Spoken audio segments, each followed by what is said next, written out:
Se existe algo que sempre foi usado como prova da divindade da Bíblia, são as chamadas profecias. Textos que, segundo a fé, previam acontecimentos futuros com uma precisão sobrenatural.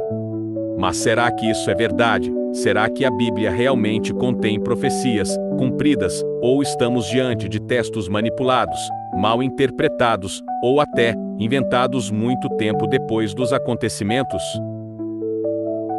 No episódio de hoje da nossa série A Bíblia Revelada, vamos mergulhar nas chamadas profecias bíblicas e mostrar como muitas delas, quando analisadas de perto, desmoronam diante da lógica, da história e da própria crítica textual.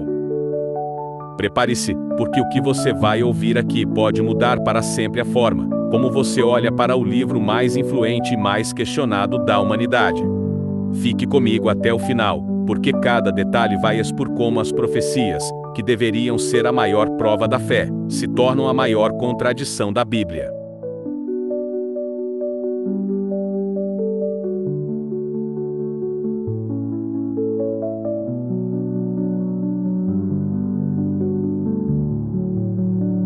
Antes de começarmos a analisar as chamadas profecias bíblicas, precisamos observar um detalhe crucial que a própria Bíblia estabelece como regra para identificar se uma profecia vem ou não de Deus. E, se disseres no teu coração, como conheceremos a palavra que o Senhor não falou, quando tal profeta falar em nome do Senhor, e essa palavra não se cumprir, nem suceder assim, esta é palavra que o Senhor não falou, com soberba falou aquele profeta, não tenhas temor dele. Deuteronômio 18, versículos 21 e 22. Ou seja, a própria Bíblia deixa claro, se uma profecia não se cumprir, ela não veio de Deus, e aqui está o ponto crítico. Se encontrarmos profecias que falharam dentro da própria Bíblia, o livro cai em contradição consigo mesmo.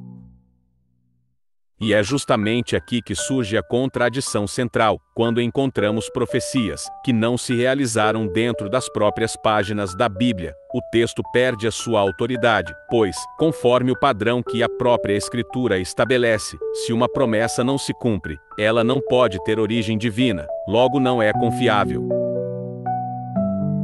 Isso coloca os cristãos numa situação delicada, porque, se a Bíblia tiver profecias falsas, ela deixa de ser a palavra infalível do Senhor. E é exatamente isso que vamos começar a investigar, a partir de agora.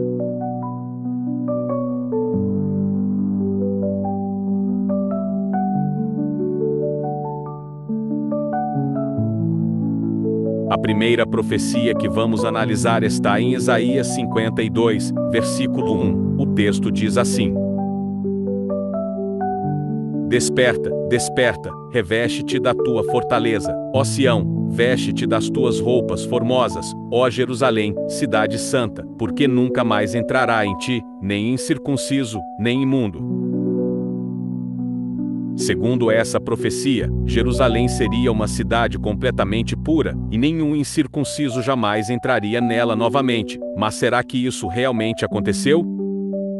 A história nos mostra exatamente o contrário. Depois dessa profecia, Jerusalém foi invadida pelos gregos, dominada pelos romanos, e, até hoje, milhões de turistas do mundo inteiro, a maioria não circuncidada, entram e saem livremente da cidade todos os anos. Ou seja, essa profecia claramente não se cumpriu, e segundo o próprio critério que vimos em Deuteronômio 18 e 21 e 22, se a palavra do profeta não se realiza, então ela não veio de Deus. Isso significa que Isaías, nesse caso, não estava inspirado por nenhuma divindade, e sim falando palavras humanas. Essa é apenas a primeira evidência de que a Bíblia contém profecias falhas.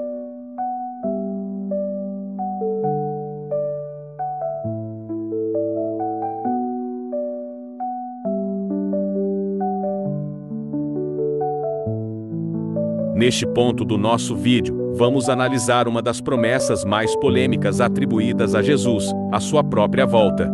Segundo os evangelhos, ele teria anunciado claramente que retornaria ainda dentro da mesma geração de seus discípulos, ou seja, não seria um evento distante, milênios depois, mas algo que ocorreria diante dos olhos daqueles que o ouviram. Vamos ver o que os textos realmente dizem.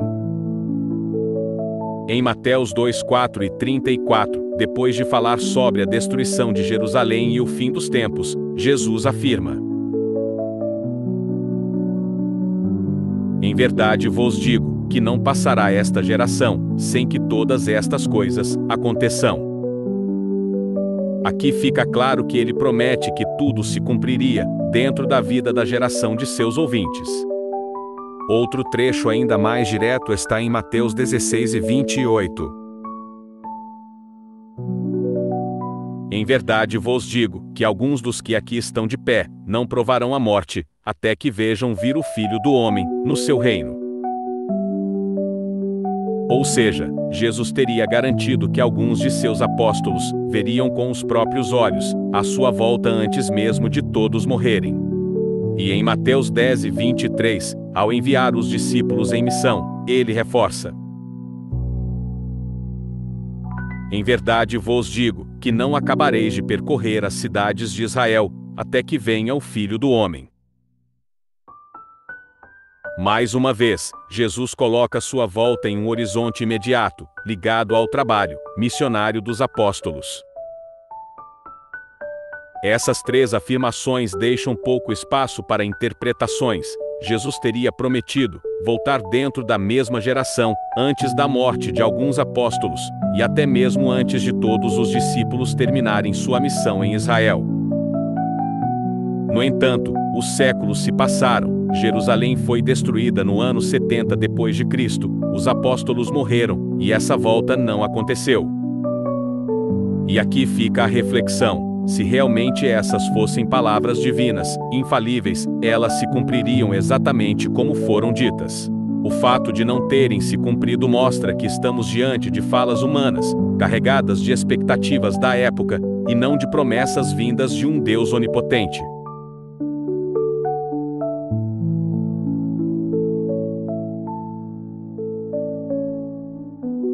Quando olhamos para as profecias e as palavras de Jesus sobre o fim do mundo, a promessa de sua volta iminente, e o juízo divino que não se cumpriram, já temos motivo suficiente para questionar a Bíblia como sendo palavra de Deus.